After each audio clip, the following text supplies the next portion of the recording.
Hello, I'm Margot Politis. Welcome to Study English, IELTS preparation. Today we're going to talk about the environment. Global warming is caused by the presence of greenhouse gases in the atmosphere. One of the worst greenhouse gases is carbon dioxide.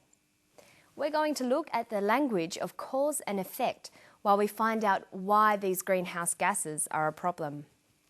The main problem is our use of fossil fuels. So what we've done is put the whole natural system out of balance by digging up coal and oil that took about 200 million years to accumulate, and we're releasing it all in about 100 years. So it's put the whole system just out of balance at the moment, which has resulted in higher levels of these gases in the atmosphere. That was Dr. Roger Francie talking about the natural system. He says that the natural system is out of balance. He also talked about the causes and effects of this. Listen for the main cause of the natural system being out of balance. The main problem is our use of fossil fuels.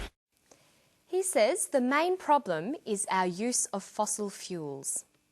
So if we look at a table of cause and effect, we can say that the use of fossil fuels is a cause, and the natural system out of balance is an effect. Listen again.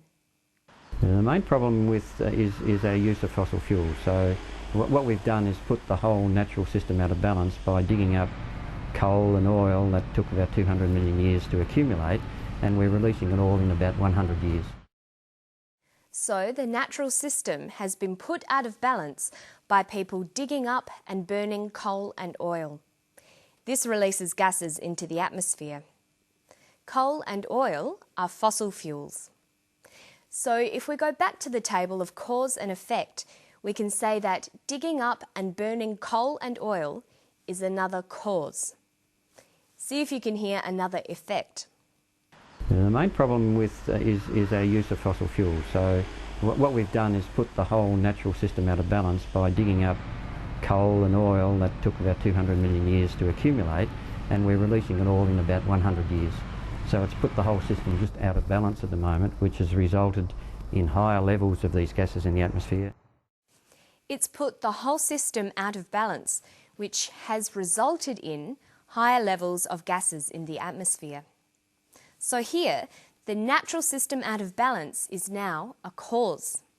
It has resulted in or caused higher levels of gases in the atmosphere. This is an effect. To express these relationships, there are many different word choices. We can use verbs like causes, leads to, results in. So we can express the relationship like this. A causes B, A leads to B, A results in B. Listen to an example here. So it's put the whole system out of balance at the moment, which has resulted in higher levels of these gases in the atmosphere. Our use of fossil fuels has resulted in higher levels of gases. But we can also express the cause-effect relationship the other way round. Higher levels of gases are the result of our use of fossil fuels. Notice that we use a noun phrase here. This is very common. We can use nouns like the result, the effect, the consequence. If we look at these effect relationships, we can say B is the effect of A, B is the result of A, B is the consequence of A. Remember that it's always important to have a variety in your language. Make sure you use both nouns and verbs to express causes and effects. This will make your written work and your speech sound more interesting. Okay, so Dr. Francie and his team have designed a new way of measuring one of the worst greenhouse gases in the Earth's atmosphere, carbon dioxide. Listen for what they're trying to find out. We need to understand what happens in the tropics. That's where the biggest forests are, and that's where some of the biggest changes are occurring in terms of human modification of those forests through conversion to agriculture and regular burning of these forests. Our interest is not so much in that diurnal or daily variation. We're interested in what's happening on time scales of days or months or years. They're interested in what's happening over days, months or years. Their interest is not so much in diurnal or daily variation. The conjunction or here works to connect alternative meanings. In this sense, or means that is, I mean. We're interested in diurnal, that is, daily variation. We're interested in diurnal, I mean daily variation. The second word defines the first. It tells the reader or listener what the more unfamiliar technical word means.